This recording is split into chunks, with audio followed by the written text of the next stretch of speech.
All set. Okay, good morning, everyone. It is August 5th. This is a meeting of the Downtown Facilities Special Committee. It's 9:07. We had a few technological things to resolve. I apologize for being late. We have Mike Lane, Andy Corman, Greg Mezzi, Dan Nolan, and myself here for the legislature, as well as Dan Klein. And I think that's it for legislators. I'll call the meeting to order, and there's no change to the agenda. Anybody have changed the agendas at all? I will be adding one comment from administration after public comment. And we have one person here from the public. Her name is Susan Malter, and I just want to read some of the rules quickly, Susan. I agree to a 3-minute time limit. I agree not to raise my voice. I agree not to use lewd, obscene, profane, slanderous, or libelous language or speak or act in a manner that would tend to incite a breach of the peace. I agree to speak about county personnel. I agree not to speak about county personnel matters. Personal matters include comments about the job performance of named county employees, other elected officials. After 3 minutes, I agree to leave the microphone and yield the floor. Transferring time to another person is not permitted. I agree to be courteous and not make comments, gestures, outbursts, and other disruptions while other members of the public or legislature are speaking. And Susan, you're welcome to come up, and the microphone's all yours. Thank you.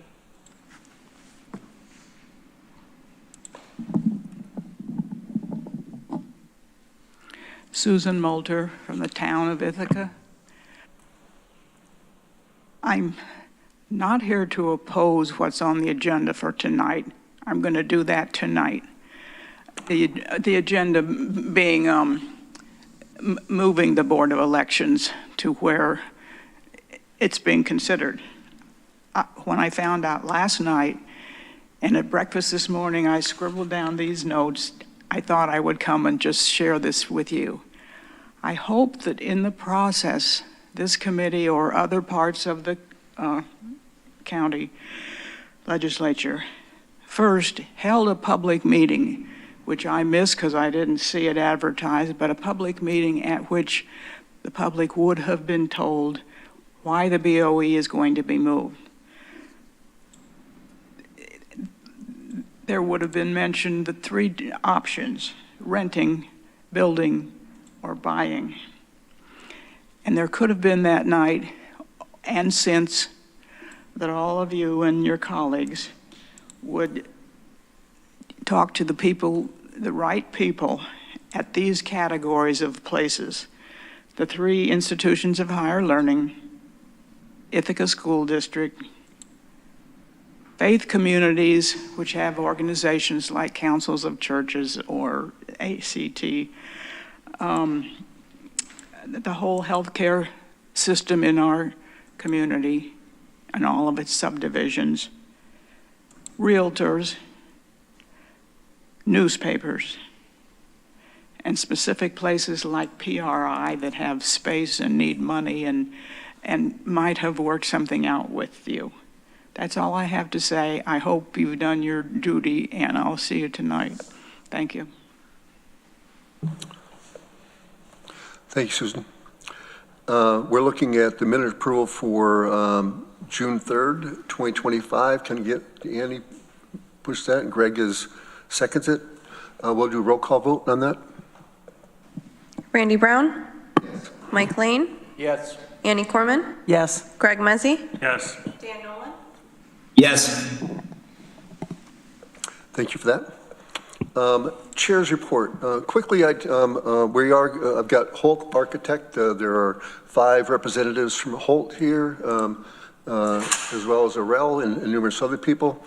One of the issues that's come up for me is the parking study, and we'll be talking about that shortly. Also, I think that, part of the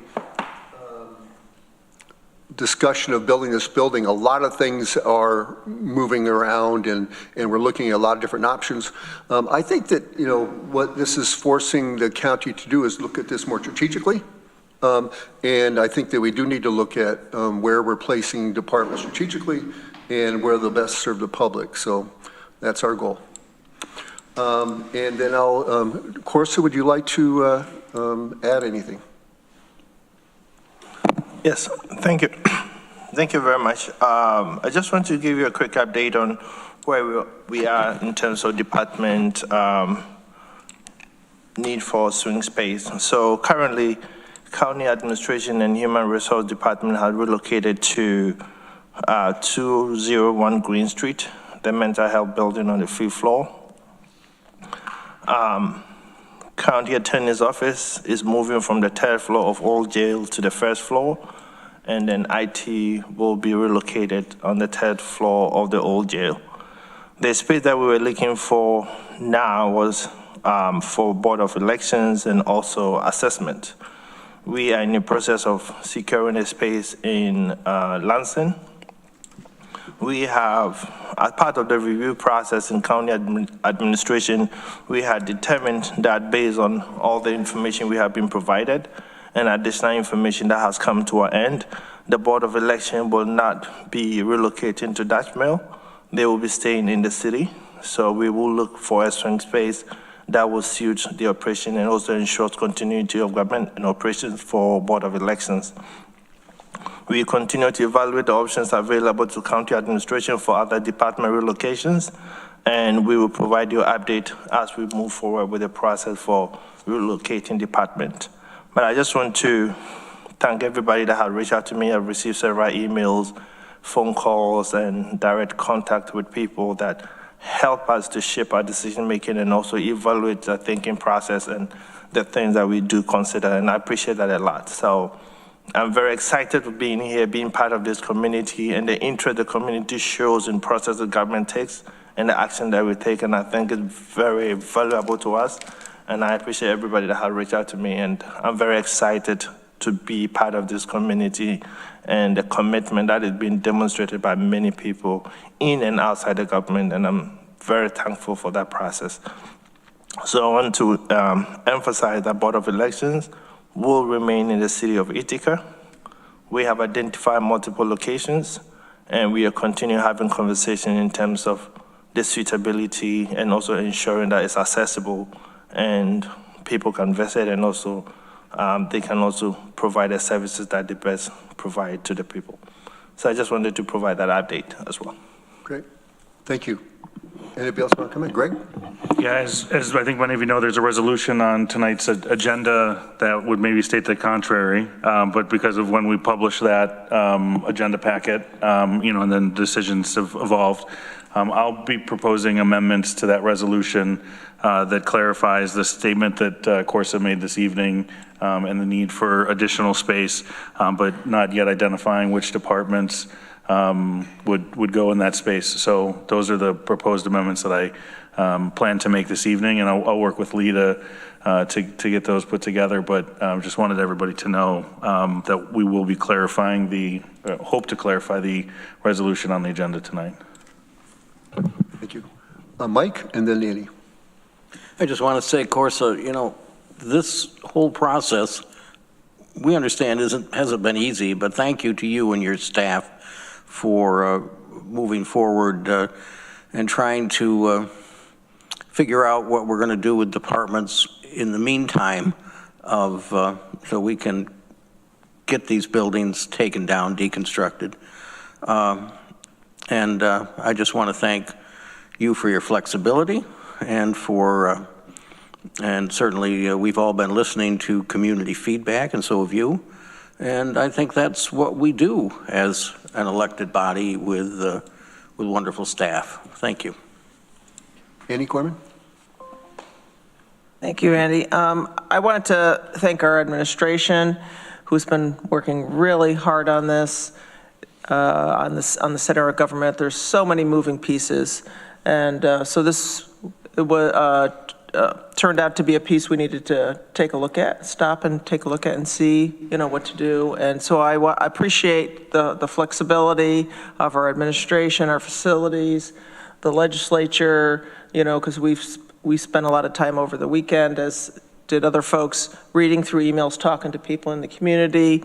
And just last week, with the extra information we had from Holt regarding the parking study, which detailed how many people accessed our different departments. So we just got that last week. That was really valuable information, seeing how many people access the Board of Elections, plus all the information, that was really valuable from the community about how they access it and how important it was to them to keep it down in a walkable location. So all of those pieces, coming together, I hope the community knows that we all of us took a lot of time to look at this and hear folks and look at the information and are working on being flexible and trying to figure out how to best meet the needs, as Randy said, of our constituents.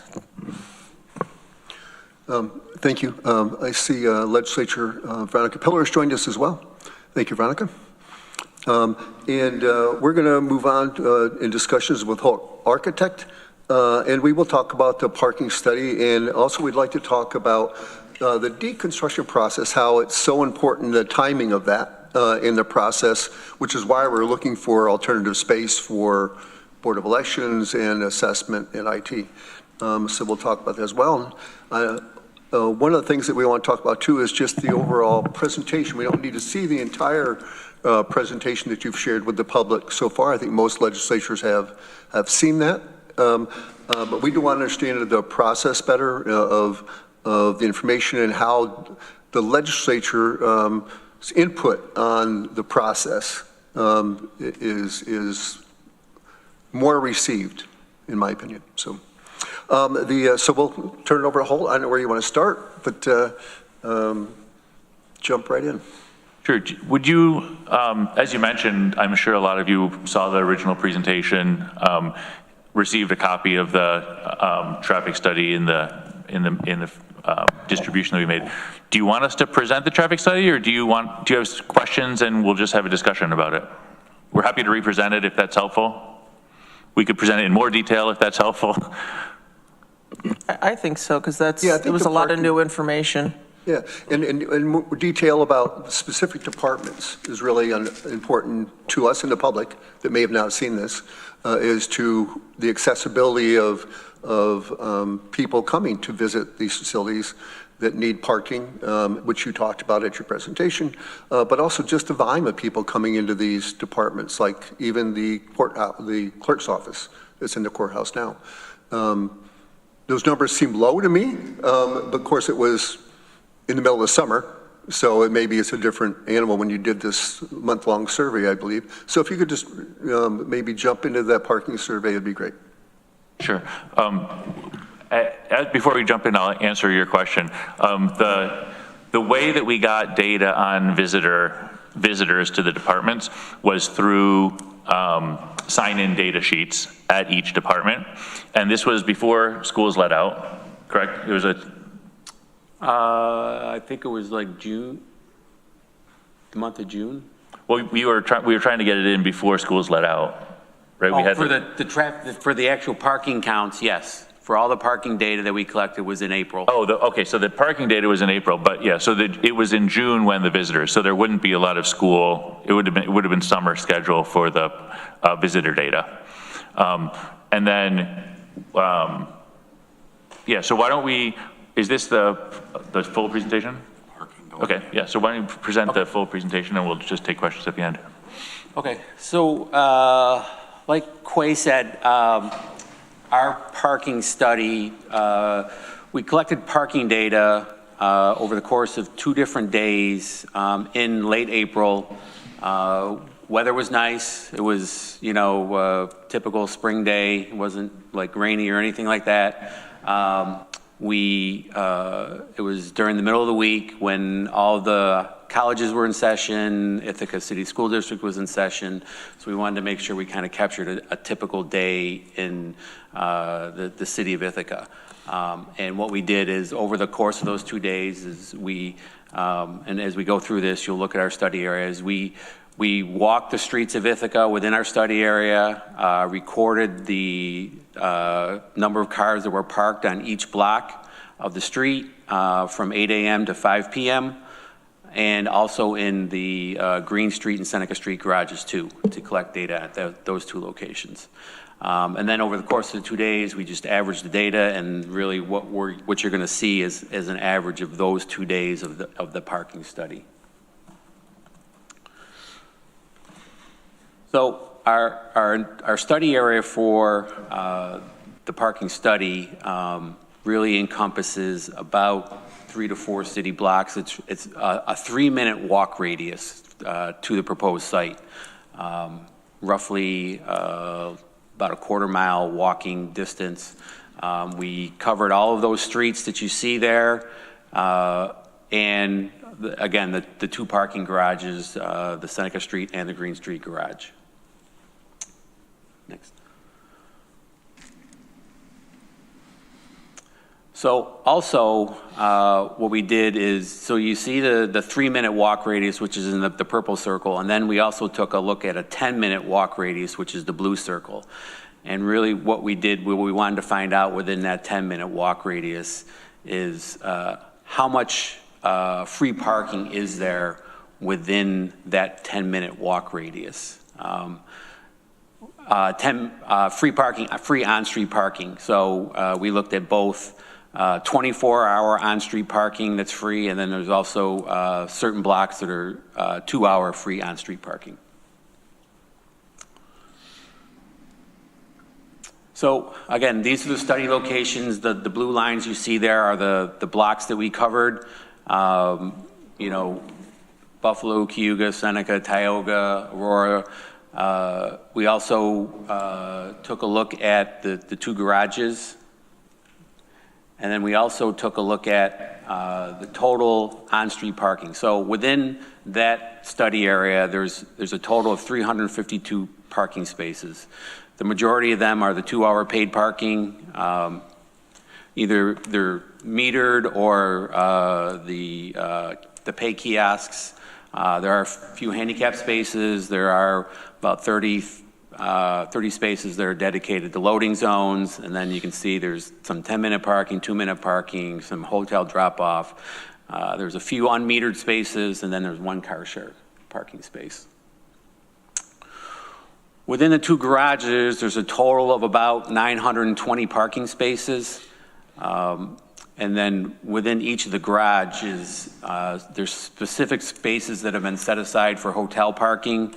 In the Seneca Street, there's 87 spaces, and in the Green Street, there's 118 spaces. Total public parking is roughly almost 700 spaces total between the public and the handicap parking, and then there's a few EV parking spaces in the Seneca Street garage. We also took what the parking regulations were within this district. Obviously, most of it is 2-hour metered parking. There are some, like I said, the loading zone spaces, the spaces that are dedicated to the hotels, the short-term parking, just to get an idea of where everything is located. So when we started looking at the parking, one of the metrics we use is parking utilization, and that really compares the number of available spaces to the total spaces that are available within a block. And this is the morning from 8 to 11 a.m., and you can see what the parking utilization is per block, with green being the lowest utilization, so that means there's a lot of available spaces there, to red, which is there's very little spaces there. There are a couple red spaces, but for the most part, utilization is roughly in the range of 60% utilized spaces. So there's roughly 40% of the spaces are totally available throughout the morning peak hour. Then we looked at the afternoon, essentially the same as the morning. Generally, the spaces to the north are the ones that are less utilized. But overall, there's really not much change, kind of throughout the day from 8 to 5 p.m. Next slide. You'll see that, the colors change very slightly. But for the most part, again, there's probably about 60 to 65% utilization throughout the course of the day. So there are parking spaces available. I know it's hard to see from this angle, but there's little ovals that show the number of spaces that are occupied with the total number of spaces that are available on that block, so you can kind of get an idea. We broke it down into 20% intervals, so there's a range in there. Do you want to take questions now, or you want to? Yeah, you can, anytime. Yeah, go ahead, Mike. I just wondered, it would seem to me that the spaces close in are going to be more heavily used than the spaces close out.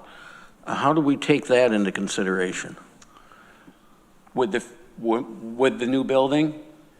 Yeah, in the whole area, as to whether, people are going to want to have to walk as little as possible. Right. And the visitors to the building? Yeah. We'll talk about that as we get through the slide here. Okay, good. Okay. And the other thing I want to mention is in the, I know in the Seneca ramp, those set-aside spaces are the most accessible on the lower levels. And that, when those were given over, a lot of folks were not happy about that. So this shows the available parking, the spaces that are available on the streets, the top graph. So we have the publicly available spaces that are greater than 30 minutes. So over the course of the day, you can see at any one time, there's roughly 150 to 175 spaces that are available at any one time throughout the course of a day. And then when we look at total available on-street parking, which is the 352 total, again, there's about 200 spaces that are being utilized at any one time, which leaves a gap of about 150 spaces that are available throughout at least the minimum throughout the day. And now when we talk about the garage parking availability, this shows the Seneca Street garage, which is in blue, the Green Street garage, the Green Street garage is in blue, the Seneca Street garage is in orange, and the green is the total of both garages. And this shows the availability of spaces within the garages at any one time. And you can see between the two garages at any one time, there's at least 225 spaces available total in both garages, even during peak usage, which is usually around 1 o'clock in the afternoon. So when we start talking about parking, we look at what the demands are and then how do we accommodate the demand. So currently there's, within the parking study that we did, there's about 187 employees that are accounted for. There's the 128 building, which has 40 employees parking there, the old jail, the old courthouse, the state courthouse, the county courthouse. Those total amount of people, there's about 187. At the new building, we're gonna need parking for about 256 people, include some people at the old jail, the old courthouse. So really the delta is about 69 additional employees that are gonna be down in this area that we need to find parking for. So going back to the visitor parking, we talked a little bit about the survey that was done. There was, over a 4-week period, there was a total of 653 unique visits to all of those departments. Of those, about 500 people drove. So about 70% of the people drove, 30% either took transit, walked, or biked. So when we start looking at what the demand is for visitor parking and how much visitor parking do we need to accommodate, we look at, over that, if you take the 490 over 20 days, you're talking about 20 unique visits for people that drive per day.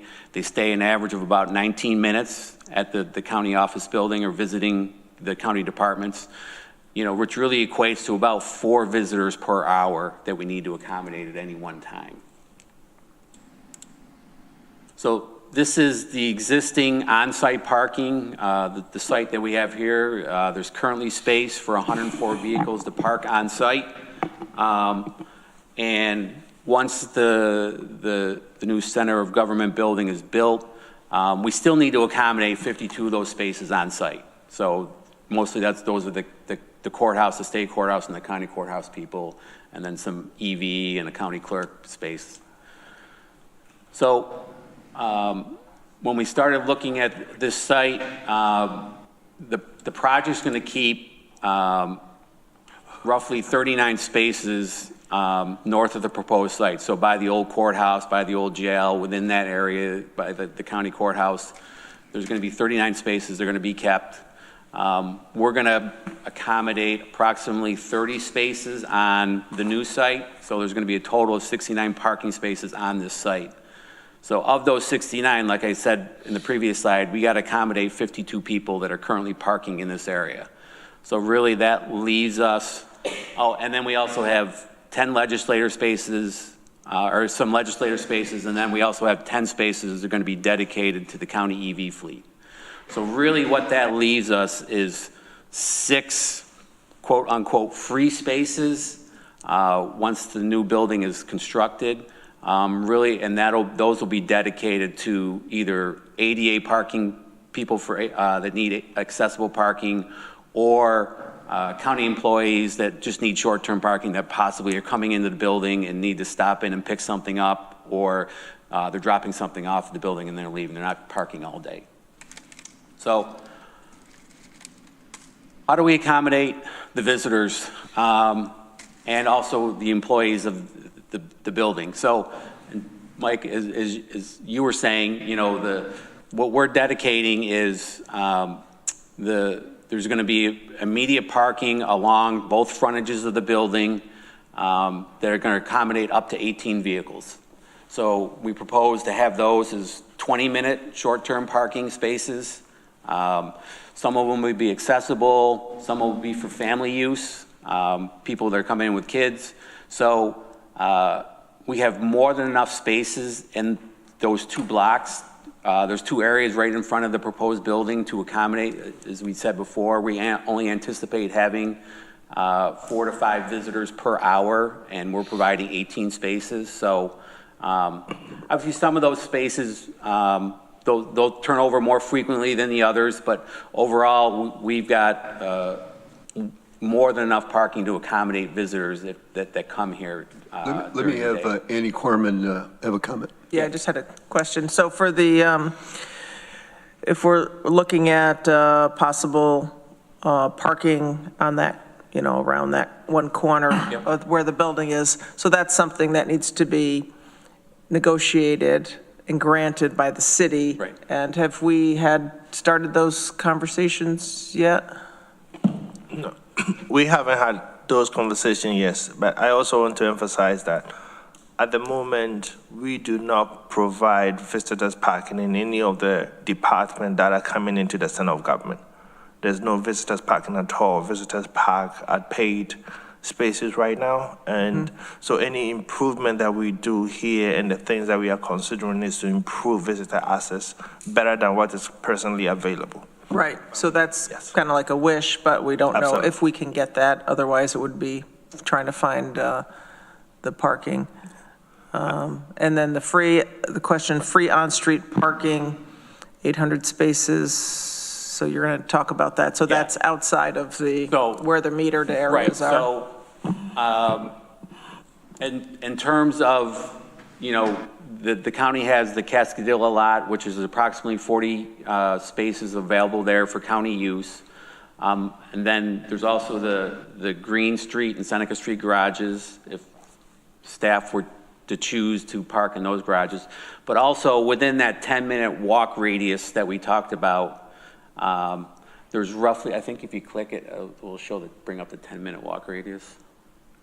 This one? Yep, there you go. So within that 10-minute walk radius, there are approximately 800 24-hour parking spaces that are freely available. And then there's another 200 to 300 that are free 2-hour parking within that walk shed too.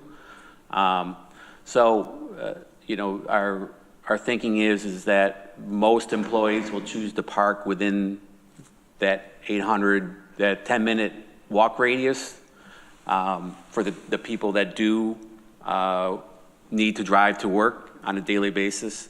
There is a lot of parking within this area that is available for use by staff. And then like I said, for visitors, if they choose not to want to park right in front of the building. There is plenty of parking in the 2 or 3 surrounding blocks of that area for them to park at the meters if they feel they need to park at the meters. So there is a lot of parking down here. And, you know, and whenever we do these parking studies, we're always hired to do parking studies because people think that there's a parking issue.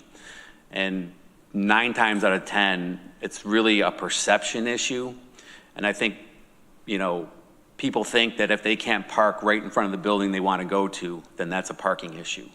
That they, you know, if they got to walk more than 2 or 3 blocks. So I think, you know, this study kind of shows that overall utilization of all the on-street and off-street parking within the study area, the smaller study area, we showed that there is roughly only 60 to 65% of those spaces are being used at any one time during the day.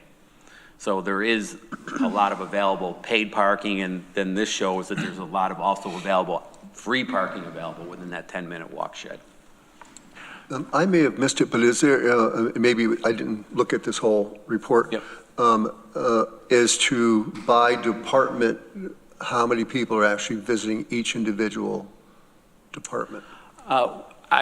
We have that information. I don't have it with me, okay, but that's something we can certainly provide if you want to see. I mean, we've got it broken down into how many people visit each department, how long they stay, like average stay at each department. Like that 653 is the total of all departments, and it's just an average of how long they've stayed. There are some people that do stay longer at some departments than others, and then there's also some people that only stay for 2 or 3 minutes. So, but if that's something... There was a graph at the last meeting. It's what you're asking about, so I don't know. It wasn't part of the parking study? The graph about how many visitors to each department. Right. If you could forward that to us, that'd be great. Was in your initial study survey. I don't remember it. At the Center of Government presentation meeting, was it last week? Oh. There was a bar graph? Yeah, so that wasn't data that we got from sign-in sheets at the department. That was of the community survey. Of the people that responded to the first community survey, how many of them walk or bike or take so it's part of vehicular that. transportation. So that was just a percentage of people in a survey. It was more anecdotal, I would say, than the sign-in sheet data that we collected for 4 weeks from the departments. Like the data that Tim is using for the study, everyone that visited any county department signed in, what time they got there, what time they left, and how they got there. So we have real data by department, sign-in sheets, duration of stay, and mode of transportation. Yeah, so cool. Yeah, so we're hoping to get that. Yep. Sure. Okay, sorry to jump in there, but That's okay. I think it's important to say, like, we have also, we're talking about vehicular transportation right now, but one of the benefits of this site in particular is there's a major public transportation hub right at the corner. So all of the public transportation is readily accessible to the center of government. And there was a diagram, I don't know if it was in the study or the public transportation, that identified, I think, 5 or 6 bike parking and locking locations right around the center of government. So there are, like, we're thinking in terms of vehicular circulation primarily in this study, but we're also thinking in terms of walking and biking and public transportation to the building. And in the community survey that Aurel talked about earlier, I think the data in that showed approximately 50% of the people would either take bike, walk, or transit to the new building. I mean, the survey that we did for each of the departments shows something a little different, but it was like roughly 30% of those people walked, bike, or took transit. So there is a high percentage of people that are using alternative modes to get to and from this building. okay. Greg? I guess one of my questions is, why would we not keep our fleet vehicles somewhere that's less than prime time parking right in front of the building, i.e. rent garage space, put them over in the Baker Dental lot? Why take up a significant amount of space right in front of the building? Go ahead. So one of the things that we're thinking about doing with this building is potentially using the batteries from the vehicles themselves, the electric vehicles, to offset some of the demand charges that would be incurred by the building. And so we need a level of proximity if we're going to be able to do that bi-directional charging. So would it have to be right against the building? No. Would it have to be fairly close by? Yeah. So putting them in a garage would offset that ability to do that. That would potentially save us money by doing that, by reducing the demand charges on the building. There's other ways that we could do that we're also exploring, so it's not a necessity, but that was one of the early thoughts. Any idea how much that would generate in savings and demand charge? Because essentially that's the benefit cost per that parking spot. So what is the alternative cost? Yeah. Not offhand. I mean, it's definitely something we could try and figure out. I could try and work with Tetra Tech to try and understand that. Okay. Also, infrastructure we need to consider too, the cost of. Yeah. I mean, the difficulty with putting it at the garage is that we don't own the garage, so we don't have the capacity. We'd have to then negotiate with the city of installing the stations at the garage to charge our own fleet, and we don't know what that would need in terms of like electrical infrastructure there. So the cost, it could be relatively cheap, it could be exorbitant. Yeah, I find this conversation fascinating because one of the other things I'd love to figure out is we talk about, there's public transportation, but what does the person in the center of Groton, how do they get to the center of government, right? How many buses is it? What's the walking distance? What's the transfer? Dryden, Ulysses, Newfield, Enfield, Trumansburg. What's that study, right? Because, yeah, people who can walk 10 minutes probably going to walk. But people who have to walk 10 minutes, get on a 45-minute bus ride, maybe make a connection somewhere else, maybe wait for that bus to take a break, all those other things. What does it take for people outside the city to get into the city to access this? Is something that I don't think we've studied and something I think we should look at. Because, yes, it is convenient for those in that radius to walk. And, it'd be interesting. I'd love to see, like, Wegmans or Barnes & Noble go to the planning board and say, well, we actually don't need parking spots because there's 800 free parking spots within a 10-minute walk of our business. Can't you just waive our parking needs because there's all this free parking within a 10-minute walk of where we are? Why, as a municipal service, are we different and not expected to provide our customers with the ability to park right in front of the building, like we expect every other building in the county that provides a public service or some sort of retail service to have parking for those customers. We don't use this argument when it comes to new buildings in College Town for, parking, or new buildings other places, right? Look at all this free parking within a 10-minute walk. I get it, but I just think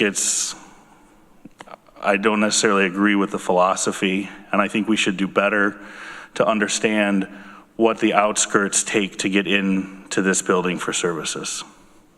Yeah, I think there are two different sort of solutions that we are proposing. There was a solution for employee parking, and there was a separate solution for visitor parking. And I think you're exactly right. I think for visitors, like, the expectation is that they can easily and quickly find not only a convenient spot, but, for accessible parking or for families with young kids, like a spot that is, safe and readily accessible to the building. And that's where we were proposing the possible solution of those in that light blue line right at the corner of the center of government building, 18 spots. So, we'll continue to refine the visitor quantity requirements through, like, the survey is continuing to be run. But I think that our goal is that, visitors are coming right to the building. They should have availability right in front of the building to park.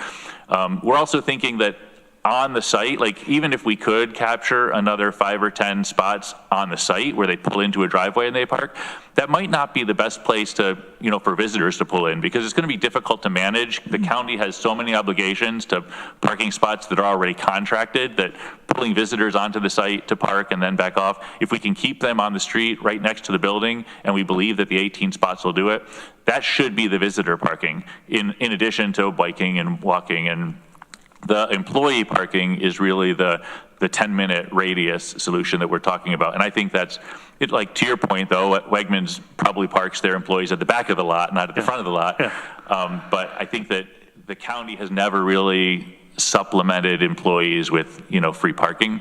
So we just want to make sure that there's a reasonable walk there. And so the parking for those 18 spots, just to clarify, that would be free parking for? We would like, if the county is able to negotiate with the city or possibly lease these spaces, it would be 20-minute center of government parking. That's what we're suggesting in the study as the possible solution. Because I do think that's an access issue that we need to weigh, is if somebody's coming down, not everybody has the ability for, the extra couple bucks, and especially if parking is going to increase in the city of Ithaca, which I wouldn't be surprised if it does in the next year. Is that another barrier that somebody has if they have to come down and pay for parking? So I think we should be cognizant of that. Yeah, so the goal would be 20-minute free parking. If it needed to be extended, they could just extend it on their way out. We've also talked about the possibility of if all that parking for some reason was full, that there might be a waiver system or something that the county could work with the city on, or you take it out and punch a code into the meter right. So I think these are all conversations that are sort of in process right now, but we feel like we're trying to hone in on some solutions that seem viable and then need to be explored further. Okay, thank you. If you could jump back to that slide you were talking about with the parking right in front. Appreciate it. Also, I see Legislature Amanda Champion is here. And Amanda, would you like to comment? Yeah, thank you. Good morning.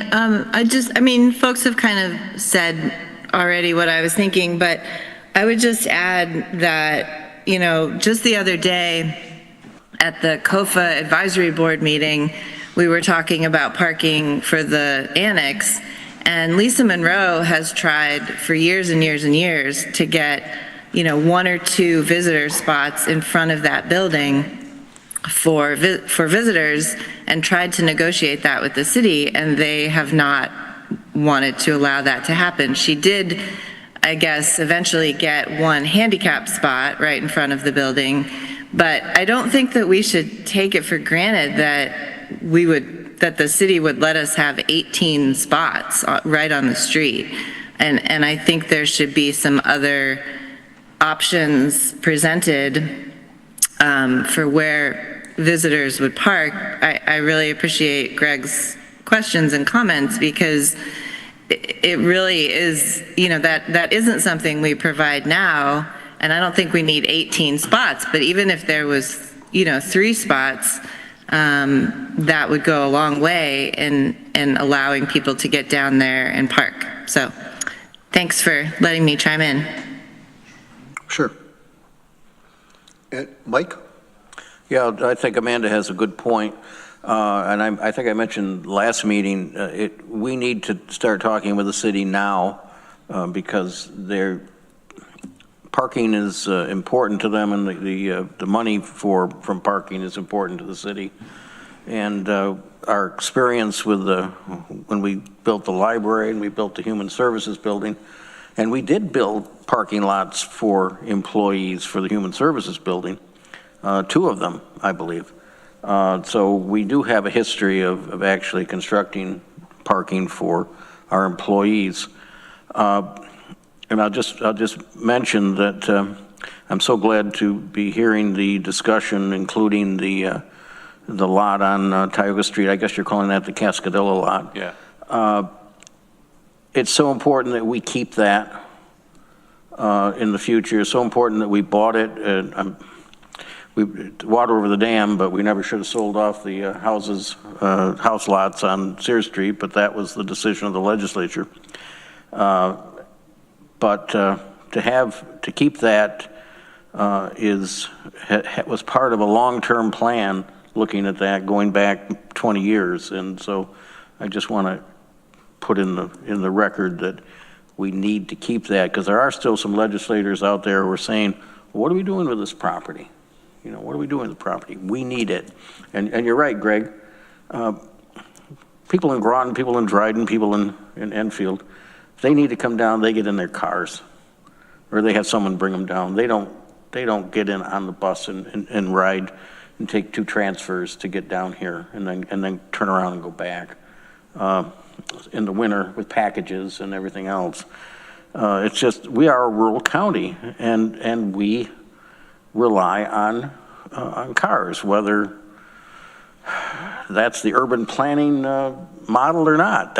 We are reality, we rely on our cars.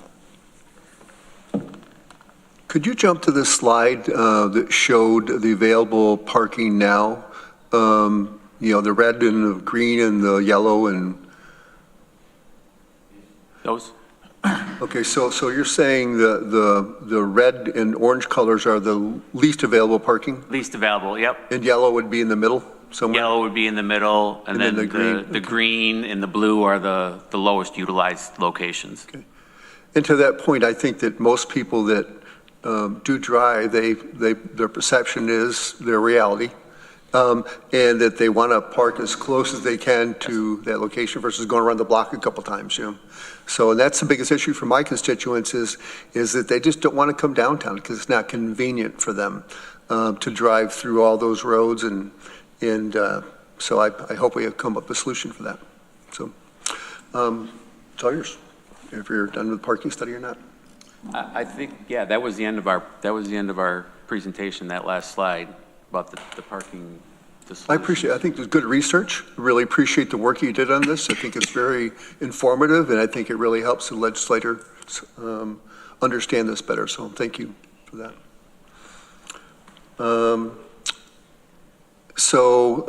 The next discussion, do you have anything else you would like to discuss? I would like to talk about deconstruction a little bit and your plans for that.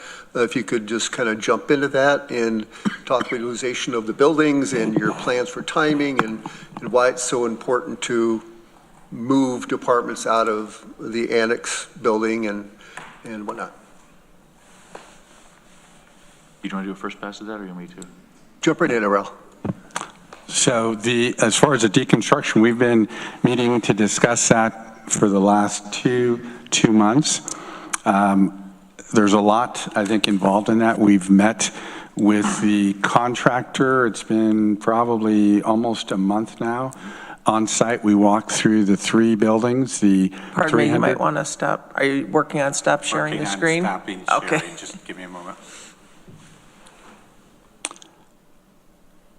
So we've walked through the 3 buildings, the 300 North Tioga, the former Key Bank, 308, former professional building, and 128 East Buffalo, currently occupied, building C, with the contractors and with Holt and with Tetra Tech, and discuss the process and how we would approach it.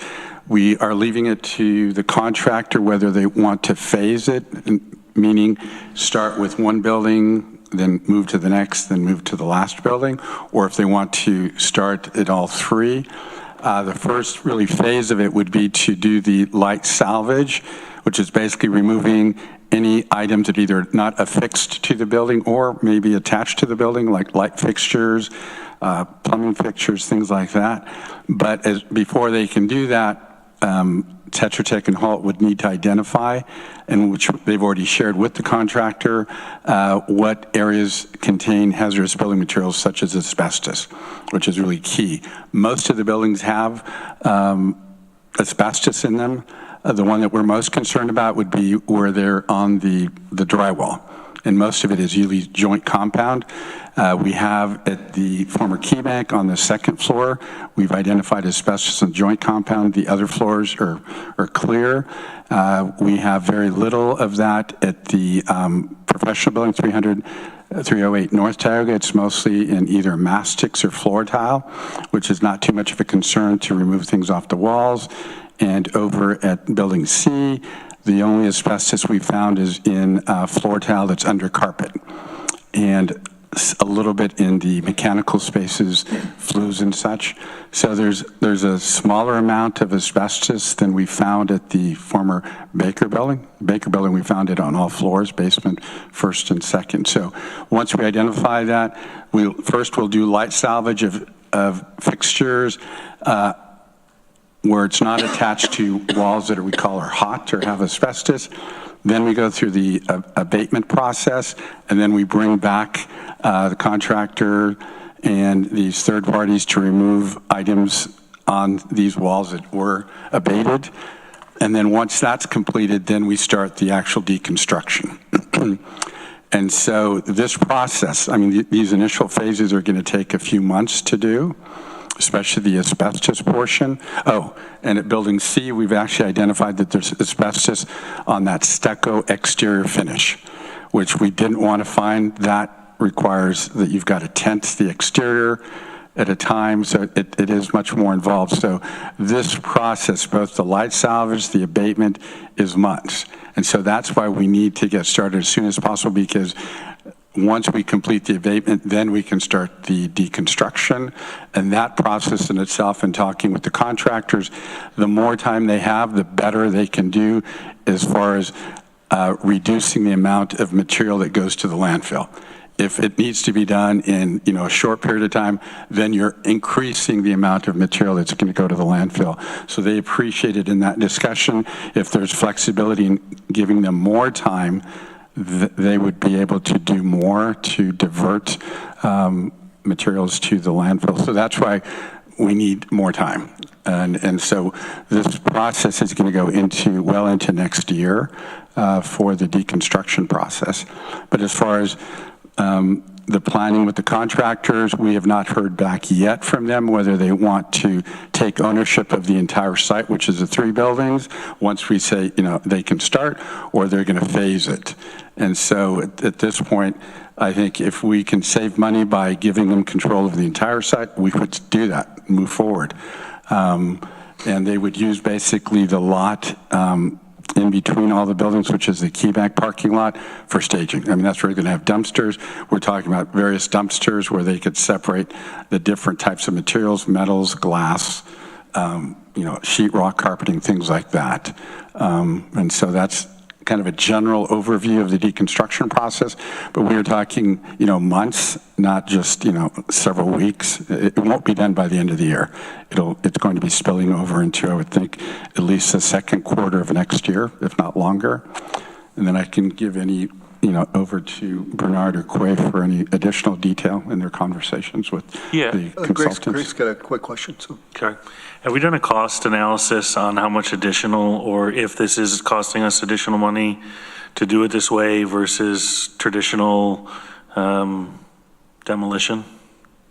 No, because our policy requires us to follow the construction process. So no, we'd not have done that. Can we find out? We could bid it both ways, I suppose. I mean, the only thing I was going to add to sort of what Arel was talking about is demolish would be very quick. We could start that and get it done in a matter of a month or 2 months. Deconstruction we could do fairly quickly, but for deconstruction to be successful, we need markets for those deconstructed materials, something to do with them, someone that wants them and can reuse them. And I think that's what, is going to primarily slow us down, is we're working with another consultant. We've actually hired another consultant onto our team that is helping us identify markets for these materials. So as materials are coming out of the building, there are new homes for them and new places to locate them. Relative to cost, we're trying to minimize cost by doing this on a schedule that markets are available, so that, the work that contractors are, as they're just taking it out and they're paying, to have it dumped in landfill, if someone can make money off the materials that are coming out of this building, we're hoping that offsets the cost of, taking them out more carefully, more slowly. But I think it would be, we could get a cost on, we could get an estimate or a cost on just demolition of these buildings, and we could compare that to what it ends up costing. I guess my question comes, we make policy decisions at a time where we don't have real numbers. And this is an opportunity to understand the cost implication of policy decisions. And so if there's a way that we could track this, and even just to, post-mortem, and we look back on the project and say, okay, it cost us X amount more, but we were able to recoup in certain markets, but it did add this amount to the timeline, which cost us an additional, it'd just be interesting to do a real analysis of what our policies are costing us, because at the time we put our policies in place, we don't typically have real data and numbers like a project like this would provide. Sure. I agree. I mean, the presentation, maybe it's been 4 months ago, where Kat from Recycling and Materials Management did. Remember, she had that scale where basically cost, if you're just demolishing, the cost is very low, but then if you go all the way to that spectrum to the far right, which is really finding outlets or markets for everything. We're not at that point. I think we're somewhere in the middle. But yes, I mean, the process that we're looking at is much more labor intensive. I mean, the contractors have identified, that's why they're saying if we can give them more time, their costs would go down. But if they've got to be very intense in the labor in a short period of time, it's going to, reduce the amount that they'll be able to recycle or reuse versus what we're sending to the landfill. So yes, we're trying to find that medium, but I agree. I mean, obviously demolition is going to cost quite a bit less. Our policy currently doesn't allow us to do that, but I think it'd be very easy to get some numbers to show what that is. Thank you. Greg, I think that's a great idea. It's good to know what it's going to cost us to implement the policies that we have. And also we're going to be tracking what materials actually do get recycled versus destroyed. So I think getting the pricing for both of those would be helpful for us. I like that idea. It's not going to change. Now, is there any concern for timing if, say, these buildings aren't completely removed until May of 2026 or something? So it's not going to change anything you're doing. So timing is, we have time, I guess is my question. Do we have time to do this? Yeah. The way we want to do it? Yeah, that when we were talking to the contractors, the builder that we're working with has not had the opportunity to do a project the way he's considering the right way, in which he is able to take possession of the building, get the hazardous materials out of the building, and then start to look for markets and take things apart without worrying about the risk and the expense of storing, like taking something off site, investing in deconstructing it, storing it someplace for unknown amount of time, and then maybe having a market for it, maybe not having a market for it. So they're even talking about the possibility of possibly utilizing, like the Key Bank has that, 2 doors on the first floor where they might be able to stage materials that they're taking out of the other 2 buildings and sort of use that as a warehouse or a storage of materials that are being deconstructed and sent to other markets. So they have on-site staging rather than needing to ship things off-site, for short-term storage. Okay. And when do you think you'll have a list of available materials? For example, I've one of the towns is putting a new town hall in, and they're looking for counter space, for their clerk's offices and those kinds of things. So whether or not any of those things would work there or there, I have no idea. But when would that type of list come out as to things that may be available? So our goal is to have that, at least the first round of that by September. We need. Oh, great. Can you get closer to the mic? Apologize. Thanks.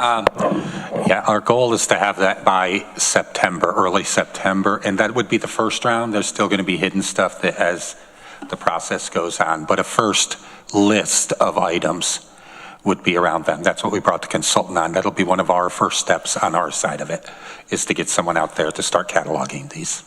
Okay. I know that Historic Ithaca has desires for some material on the professional building. Have we received anything in writing from them saying these are the things that we want? No. Or do we need that? Our agreement with them is once we complete this inventory, we will share that with them. They will then determine what they'd like. They'd also like to hear from us, from the design team, as far as what things we may consider incorporating into the new building.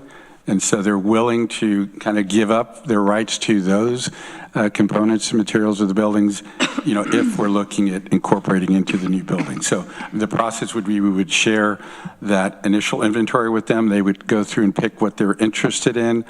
If they're not on hot walls or basically asbestos walls, they can remove those. We would give them a certain time frame. We don't want to open it up like we did at Baker where we give them a month. We're going to give them probably a week, 2 at the most, come through, remove it yourselves. We're not going to remove it for them. They can remove it and haul it away, and then we come and do the abatement, and then we would call them back, and then these are what they can remove off of what was formerly, you know, asbestos-laden walls. Thank you. Any questions on demolition for anybody? You guys, any more comments on that, or? Okay.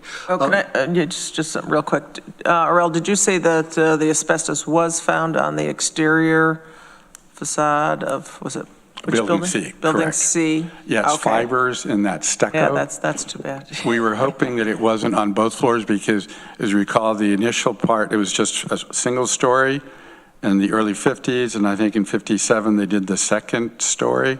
So we were hoping that it was just on one of the stories, but then we had additional testing done, and the second floor also showed that the stucco on the upper floors contained asbestos. I'm thinking that probably at some point after the 50s, they went through and kind of parged and put stucco, and it was done at the same time. So that's why. Yes, Dan Klein? Thanks. I just had a couple of questions. So I understand that there are multiple parts to this and some decisions that have to be made about how we proceed and that. Do we have an estimate about when this will start? A working estimate? Of the deconstruction? Yes, the time. Yeah, so I noted that earlier, it'd be September. We would be submitting the inventory of items at each of the buildings, and we would then review, at least for professional with Historic Ithaca, they would come through, remove that. We would remove all the other items from the other buildings that are kind of light salvage, and then we would start the abatement after that. So I'm thinking the abatement would be probably early October abatement process. And what we have not heard back from the contractors, I indicated earlier on, was whether they want to start abatement at all the buildings or just phase them, do one building, then move to the next, then move to the third building. So thank you. That's leads into my second question, which is, when this happens, how much parking are we losing? Are we losing most of it? Yeah. Probably. Probably. Well, on those sites anyway. At least during the abatement phase, correct. During that initial inventory and light salvage, most likely not. But yeah, once we go into the abatement, we would turn over the sites. So basically those 3, we'd have to fence it because if we're doing abatement, you have to post it and all of that. You have to have a decontamination area. So yes, we would lose all of the keyback parking. And that would be in October, likely? Correct. Yes, mid to late October, most likely. And nothing on the other side of the fence, I guess I'll call it, like the older parking that we had, not the key bank. So is the key bank lot the only parking we anticipate losing? I think we're going to have to sort of draw a contract limit line for the contractor because we don't want the county to have liability on that construction site, sure, during all of this, but the contractor is not going to want the county parking in an area that they have liability for. So what we'll try to do is draw a contract limit line to preserve as much parking as we can, not give that land over to the contractor, but they're going to need some area for, lay down and logistics. So we'll work with them to preserve as much parking as we can. Right. Thank you. I appreciate that. I think that's good for our staff to know and for all of us to know that parking spot loss is imminent. Thank you. All right. Corsa, would you like to add something? Or?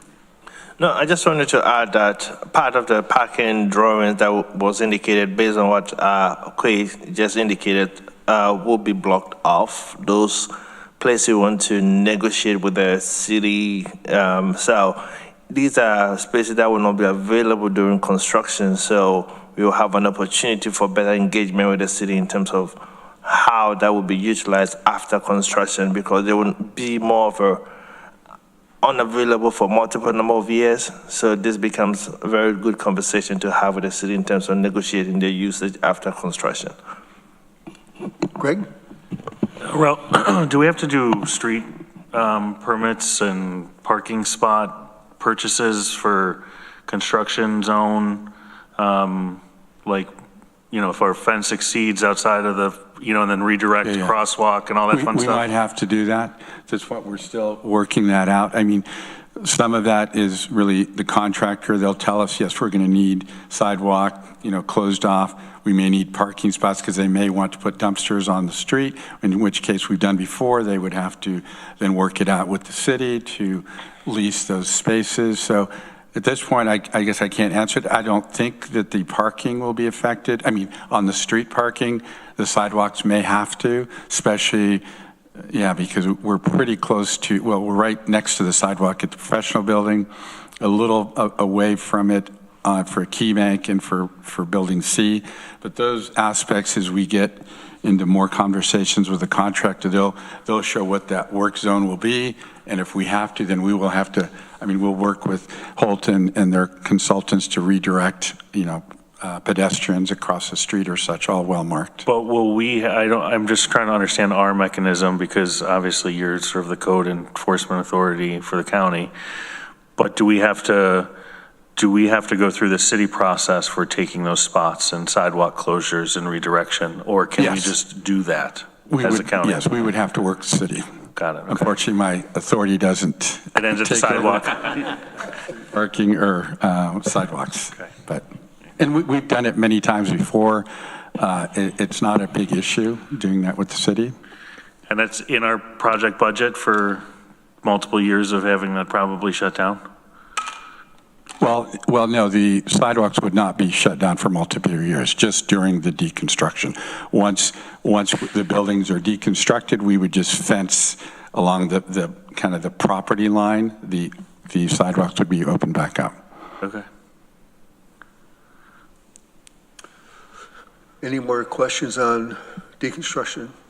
Nope. The last thing we want to talk about is just the general design of the building and how legislators' input is asked for and received. I know we've been doing these town halls, and even you've shared that there is a survey out there for people to give their comments, and you provided I think 3 different designs as to how things would look. And I know some legislatures have concerns about some of the design of it. For example, the big entrance, where it's a big area where people would meet before they go meet with departments, whether or not that's something that, you know, is cost effective and if it's the right way to go. So I want to open that up to anybody that has input on how we want to look at the design of this building, especially with 7 legislators that have worked on this for many, many years, leaving by the end of the year. So anybody have any comments on that at all? Mike? Well, I think it's very important that the consideration be given to the legislators to have this kind of input. I think it needs to go beyond the just the survey, which I hope the legislators are filling out. But at some point, I would think that when there is a proposed design or a proposed mock-up of an elevation or something like that, that it would be presented to certainly this committee, but maybe the whole legislature. And then they could take back the comments and see what could be done at that point. That's my thought. Okay. I think it makes sense for it to go before the full legislature. as to when you get closer to the design ideas that you're going to recommend. It's August, and we've got budget meetings coming and all those kinds of things. I'll discuss that with the full legislature tonight and ask them their thoughts on when they would like to weigh in on the design. And when do you feel that, based on the surveys being done, that you're going to have some more preliminary designs based on what you've done so far? Yeah, I mean, in terms of our process, I think we are at a point that we would want to get feedback from decision makers. So, we shared that what we shared with the community and the residents in the public forum were the kinds of options that we would like to get feedback from the legislatures if they're going to be involved as decision makers. So like how we would engage with, typically on a project we would have a stakeholder group. And of course, then Raul would certainly be sort of leads on that stakeholder group. But in this case, it includes a legislature or a board of directors, sort of. So I think that there probably is a presentation shortly that, we could review, some of the options that we're considering, get feedback on those options, and then sort of modify a final design or develop a final design based on the likes and dislikes that we hear relative to those options. So we're getting that information from residents right now, and certainly if the legislature wants to be involved, I think it would be a great discussion to have with them, like what do they like, what do they don't like, steer us towards sort of a final solution, rather than us sort of taking resident input, creating a final solution, and hearing the legislature at that point saying, no, that's not the way we want to go. Annie, then Greg.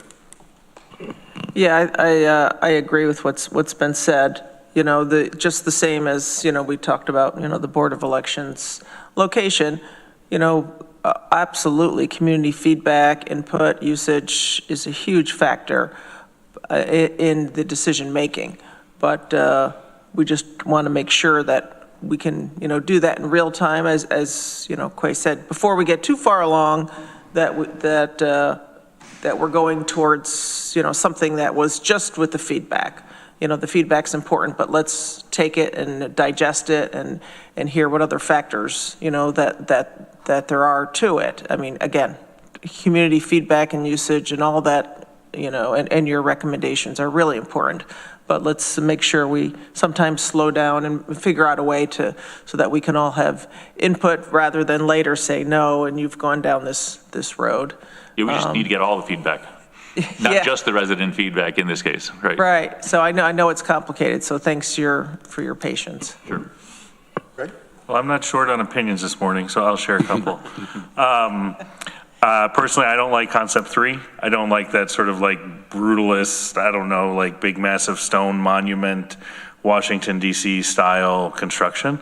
So I would not be in favor of that. I like the softness where there's step back in the facade and there's change in textures and different materials used, like in, I think, concept 1. I don't like the pitched roof in 1B. I think it looks too residential and doesn't give enough gravitas to what it actually is a building for. I think building 2 is probably my favorite, but I worry about the maintenance of the glass and the expense and ongoing expense to maintain that type of facade. And so I think the truth lies somewhere between 1 and 2. But that would just be my feedback. Yeah, well, I think you're on track with how I feel and a few others feel.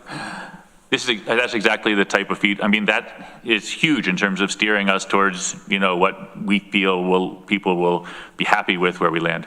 I did also really like in one of them where you put the towns and the municipalities up above and found a way to incorporate that. And I do like I think concept 2, there's sort of this statement wall or something. I think those type of things add interest. So what those are and what those are for Tompkins County, I don't know. But I think those are unique additions. And then the only other question I would sort of challenge on the floor plan is, do we need such grandeur in welcoming? And is there opportunity to squeak in another department? or maybe shorten that lobby. I like the idea of the covered entry because, right, we step back from the streetscape and we don't have this sort of walled, cavernous effect.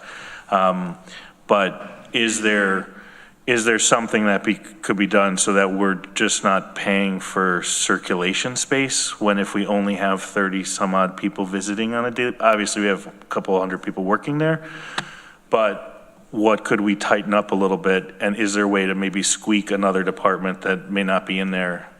I don't know. Yeah, everything that we're doing right now is towards the vein of making the building smaller, more efficient, less square footage. Squeaking another department is not consistent with making the building smaller. Like if we can pull square foot out, we're still refining the building towards a smaller envelope. If there is another department that should be in the building, it's certainly the time for us to hear that, information, because we should be planning for that now. And I think based on community feedback and based on some meetings with our security consultant, we are sort of hardening is not exactly the right word, but certainly tightening down and limiting that public space, at the entrance to the building. Yeah, I feel you've either been sitting in the conference room next to where we've been meeting, because you've hit on the things that we've raised in our discussions. Last week, twice, we went over a lot of this. I think Corsa was involved in one of those meetings. So yeah, I think you're hitting the issues that we've brought up, at least myself and others, in that discussion. Mike, and then Corsa. Yeah, I don't necessarily agree with Greg's comments totally, but that's what happens in these kind of things. If we're getting into it, of the concepts, I personally thought the 1B was nice because it gave some kind of a different roof line that a little bit more classical looking. And as far as maybe we don't need a giant atrium when we walk in, but there's nothing wrong with it giving folks a sense of you're in a governmental building, something that, we're not building the Human Services Annex, we're building a government building where a lot of people are going to come into it over a lot of years. And look at the main courthouse, that's all marble, but we aren't going to have that, of course, but it should give a feeling of being into an important building that serves the public. Thanks, Mike. Corsa? Yeah, I just want to just take us back to the second community engagement session with, I think that's exactly what we're doing, getting the feedback on those concepts and then aggregating all those good part of every single one of those presentations into the final presentation to be provided to you to make decisions on. I think so that was the idea. And which one do you like? What do you like about these ones? And then we're incorporating those things that people would like into the final concept design that will be presented to you. And also we receive a very good feedback from a county historian who's also been meeting with Halls to give her input in terms of how this building should not just be an office complex, but something that reflects who we are and a place that people would like to come in and see or experience government at its best. So that meeting has been arranged with Halt to meet with Carol to go through some of her thinking processes and the historical things that can be considered as part of the design process. So I think this is exactly where we are in the process design piece of getting the best of what we saw from all those variations and incorporating as much as we can into the final product that will be presented. Thanks, Corsa. Actually, Dan, then Katie. I don't have a strong opinion on the exterior, at least at this time. But I did hear some things in the presentation that were interesting to me, and I really feel like the legislators need to weigh in on this soon. One of them was what a few have been mentioning, which is I think you called it the lobby might be the community living room, if I remember correctly. And that's an interesting concept, but I think we better talk about it. I think we have different ideas of what that might mean or what's desirable. Similarly, there was talk about a strong connection to DeWitt Park and windows looking out, which sounds really nice to me, but I also think that's something we should weigh in on. We did hear from a member of the public that didn't think that was a great idea. And then also the idea of the public square, I think is what you're calling it, in between the Boardman House and our building. You had a couple of different concepts and a couple of different designs. And I also think that that is like a specific thing that we, the legislators, should weigh in on. And as far as the how to make this happen, what's the time frame that Holt would like to get this kind of direct legislative feedback? A week or two? A week or two. I'm wondering if we should have a special meeting of this committee or something like that. I'm just kind of brainstorming of how we can actually say this is the moment when the legislators need to put in their input and maybe even vote at that point. I'm not sure. Maybe it should be the next facilities meeting, the full facilities meeting. Which is 2 weeks from today, is that right? Or It's 2 weeks and 2 days from today, I think. Isn't it? Jordan, when is the next facilities meeting? August 21st. Okay, so roughly, yeah. I'm just brainstorming. Does that provide enough time for you, or were you looking, is that you're talking 2 weeks from a Thursday? We'd have to push the schedule of the project a bit, but. Maybe I know maybe it's the following, we could do the meeting the first week of September for this meeting, and everybody could come that wanted to, or I'm open to ideas on how legislatures want to do this. Greg? I'm wondering if we submit to the legislators, here's very clear 1A, 1B, 2B, whatever, here's the concepts, here's some decision points, here's some questions, submit your feedback, have somebody synthesize that feedback like we did for the Community Recovery Fund, and just sort of say a majority of you fell in here, small minority, but we're here, and then we sit down and talk about what that was and what direction we want to go, because I worry about having a 14-person discussion with not a lot of direction or focused decision points. Will just get long and messy and exhausting. So I think it may be good if we encourage our colleagues to do some homework, submit some feedback, have that feedback synthesized in a way that says, here's kind of the voice that we took out of all of that feedback, and then here's some decision points that need to be made. That would be my recommendation. Katie, you'd like to jump in? Yeah, I just wanted to share with you that the county's planning advisory board, one of your advisory boards, has requested to have a little more input in the center of government. So next week we are going to be walking through the survey number 2 with that board and recording their input, and we will put that together and share it with the legislators and Holt and team as well. Great, thank you. To facilitate your meeting and possibly sort of Greg's strategy, we could make duplicate copies of that second community engagement survey and make just a legislature link and just a community link, and then we could aggregate that information separately for you if that would help. Yeah, I like that idea. Monique is not here, but I'll ask her to help. Or maybe I can create a link and I'll share it with Arel, and we'll define like a legislature link and a county admin link. Great.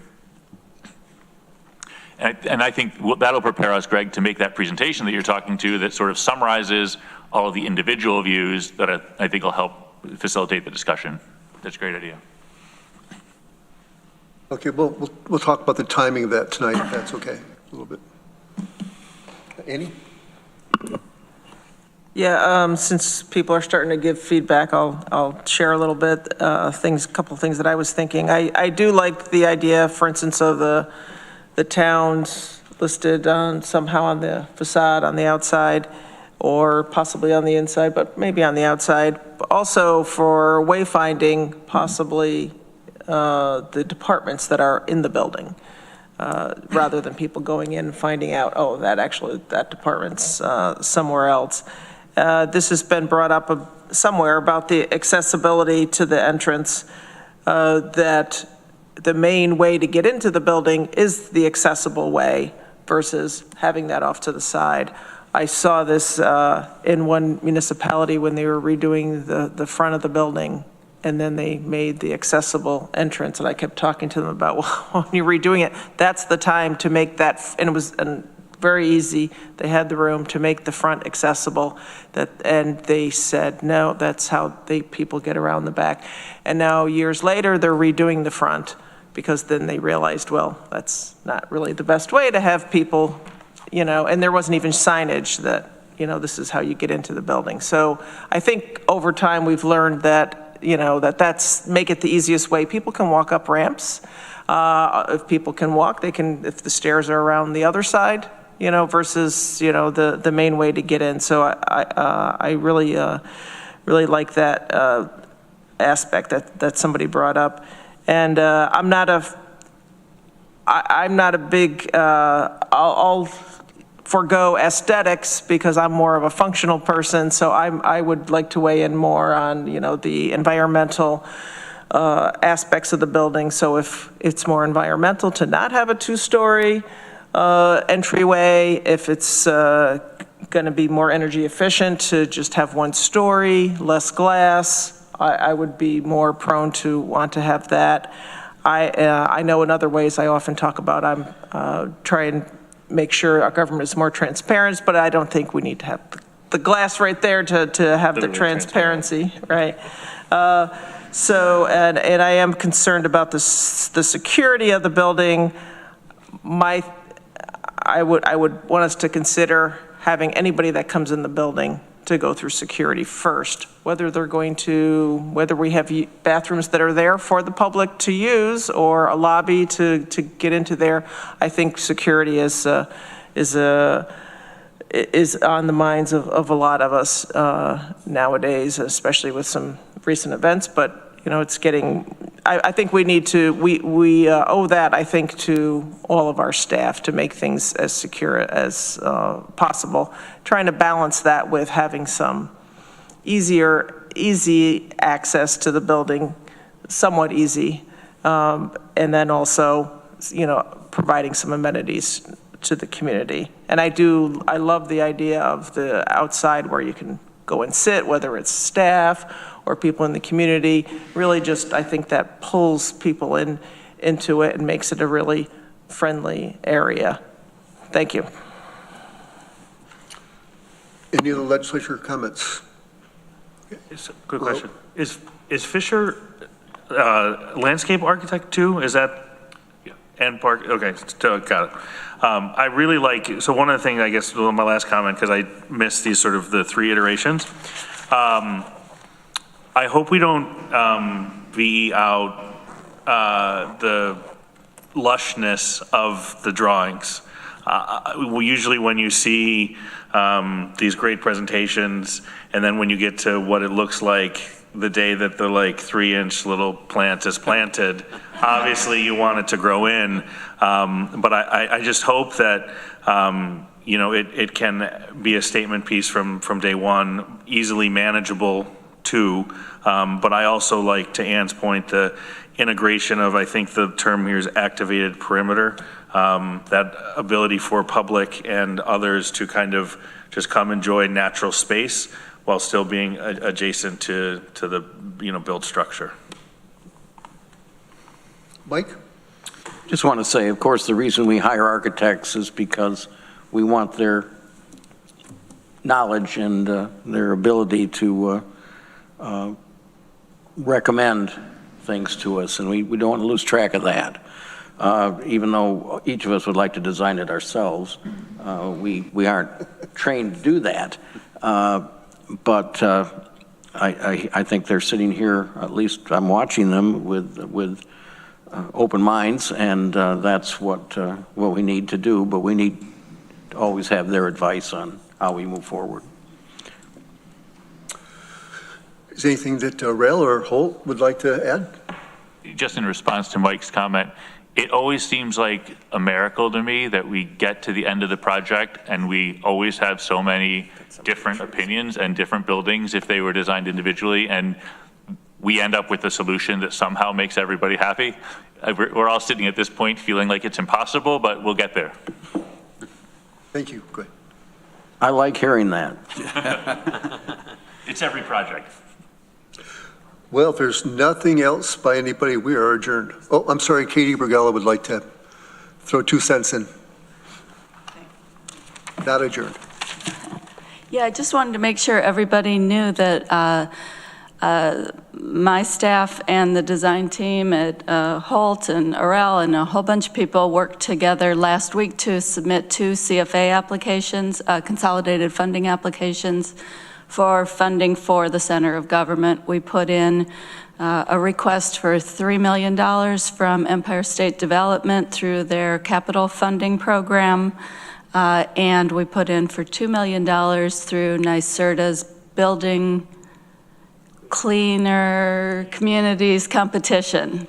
So just wanted to let you know a tremendous amount of work happened in the month leading up to that to be able to prepare compelling applications. Thank you very much for that. Can I add one more thing, Craig? So, following up on Mike's comment too, I was just going to say, since we're going to have a meeting to talk about the design later, just for everybody to think about when you look at those 3 concepts, I don't think in our mind we've nailed it on any of those at this point. So, but clearly when you look at them, it ranges from something that looks a little more classical and is probably a nod towards civic architecture. We see a lot of civic architecture has those classical roots. I think the challenge for us all when we look at those 3 concepts is how, a center of government building should be looking back and should be looking forward. And I think that's what the architecture in the end is going to try to do. It's going to try to look back and possibly be a nod to classical and civic architecture. But also we want that building to be representative of when it's built, and government and architecture also should be looking forward. So that's the timelessness piece in the presentation that Quay spoke to. So when you think about it and you look at those 3, try to think about how does this thing sort of capture all of that, and that'll be tough, but just some homework for everybody, including us. Thank you. All right, we are adjourned. Thank you, everybody, for coming. Thank you. Thank you.